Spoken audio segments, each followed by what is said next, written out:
एक अनोखी कथा, भगवान बुद्ध की जादुई बुद्धिमत्ता। एक बार की बात है, एक छोटे से गांव में, जहां लोग अपनी छोटी छोटी परेशानियों से हर दिन जूझते थे, वहां भगवान बुद्ध का आगमन हुआ। गांव में हर कोई उनकी महानता और ज्ञान के बारे में सुन चुका था, लेकिन उन्होंने कभी उनसे साक्षात नहीं किया था।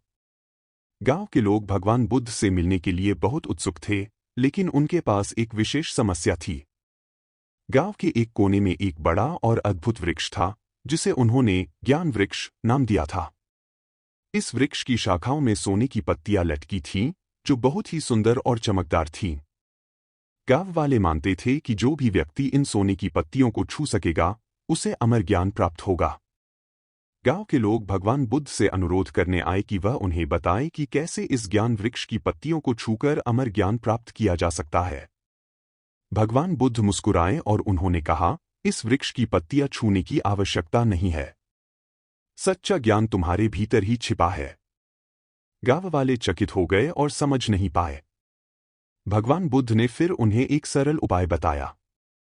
उन्होंने कहा, हर किसी को चाहिए कि वह पहले अपने दिल की गहराई में झांके। वहां एक शांति का और सच्चे ज्ञान का स्रोत मिलेगा। इस प्रकार भगवान बुद्ध ने एक साधारण लेकिन गहरे संदेश के माध्यम से गांव वालों को जीवन का सबसे महत्वपूर्ण सबक सिखाया, सच्चा ज्ञान और शांति आत्मा के भीतर ही मिलती है। इस तरह गांव के लोग सच्चे ज्ञान की ओर अग्रसर हुए और भगवान बुद्ध की शिक्षाओं का अनुसरण करते हुए एक सुखमय और शांतिपूर्ण जीवन जीने लगे।